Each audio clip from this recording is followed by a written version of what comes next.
Friends, teaching आदमी channel पर आपको स्वागत है। आज हम पढ़ेंगे चैप्टर 3 मैट्रिक्स। ठीक है, मैट्रिक्स का साइन। सबसे पहले तो मैट्रिक्स का साइन क्या होता है?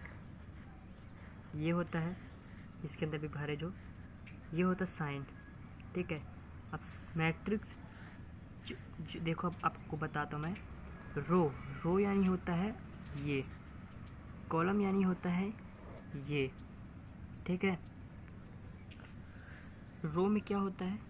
A11, A12, A13, A14, A15, A16, कितने भी A21 भी दूसरी लाइन पर, और इस पे भी वही होता है A1, A12, A13, A14 ऐसा। ठीक है, जब अपन क्वेश्चन कंप्लीट करेंगे तो क्लियर हो जाएगा। पहला एग्जांपल देते हैं इसी पे।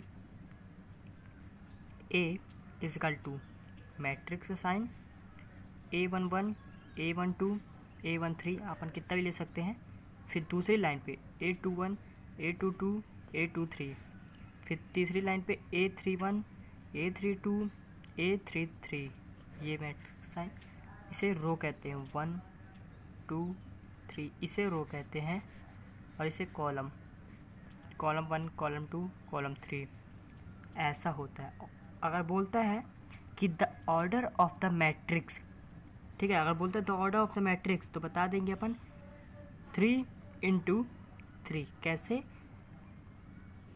रो into column, row into column. अगर बोलता है the order of the matrix, एक तरीके से फॉर्मूला ही है, number of row cross number of column. इसे हम इंटू नहीं कहेंगे, क्रॉस कहते हैं। रो 1, 2, 3, कॉलम 1, 2, 3, तो हो गया 3 × यानी कि 3 × 3। इसी का दूसरा एग्जांपल लेते हैं। दूसरा एग्जांपल ये, इस पे हम क्या कहेंगे? 1 रो 2 रो, 1 कॉलम 2 कॉलम 3 कॉलम, यानी कि 2 × 3। सबसे पहले हम रो को लिखेंगे, फिर कॉलम। दूसरा एग्जांपल हो गया। अब हम आपको मेन 4 चीज़ बताएंगे, 4 से 5 चीज़ बताएंगे, जिसमें से आप पूरे चैप्टर को आप पढ़ सकते हैं अच्छे से। तो चलिए, अगर पूरे क्वेश्चन पे, किसी भी क्वेश्चन पे 0 0 आता है तो उसे हम नल कहेंगे। ठीक है, तो फ्रेंड्स 5 इंपॉर्टेंट चीज़ ये है: square matrix, diagonal matrix, scalar matrix, identify matrix, scalar multiplication matrix. इसका हम बताएंगे क्या होता है। सबसे पहले स्क्वायर मैट्रिक्स क्या होता है। तो फ्रेंड्स ऐसा कहीं पर आता है तो हम ना सबसे पहले तो रो गिनेंगे 1, 2, 3, 4, कॉलम 1, 2, 3, 4, 4 × 4, रो भी 4 है, कॉलम भी 4 है। इसे कहते हैं स्क्वायर मैट्रिक्स, यानी कि रो भी वही हो, कॉलम भी वही हो, उसे कहते हैं स्क्वायर मैट्रिक्स। डायगोनल मैट्रिक्स पे देखो, सब पे 0 है, पर ये संख्या अलग है, ये नंबरिंग अलग है, तो इसको हम कहते हैं डायगोनल मैट्रिक्स। ठीक है, अगर नंबरिंग पे लिखा होता है 1, 2, 3 और बाकी जगह 0,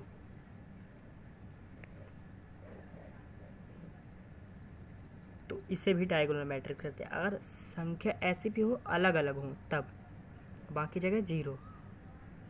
ठीक है ना। तो स्केलर मैट्रिक्स पे क्या होता है? चीज़ें वही होती हैं कि ऐसे जाते हैं, 0 0 होते हैं, सेम होता है, बस सेम होएंगे ना तो स्केलर मैट्रिक्स कहलाते हैं। ऐसे भी नंबरिंग पे अगर सेम होगा तो स्केलर मैट्रिक्स। अब आइडेंटिफाई मैट्रिक्स, आइडेंटिफाई को ना हम आई पर लिखते हैं। ठीक है ना, आइडेंटिफाई मैट्रिक्स पे हर जगह अगर 0 हो और 1 1 ऐसे पे हो तो आइडेंटिफाई मैट्रिक्स कहते हैं। और अगर ऐसा होता तो क्या लिख देते हैं? I3। ठीक है, तो फ्रेंड्स स्केलर मल्टीप्लिकेशन पे क्या होता है? ऐसा क्वेश्चन दिया होता है, जो 3 है ना, सब पे इंटू किया जाता है, उसे स्केलर मैट्रिक्स कहते हैं।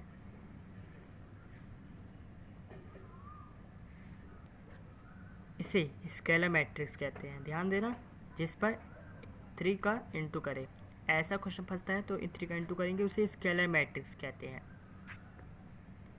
प्रैक्टिस करने के लिए अगला क्वेश्चन चैप्टर स्टार्ट करेंगे अगले वीडियो पर।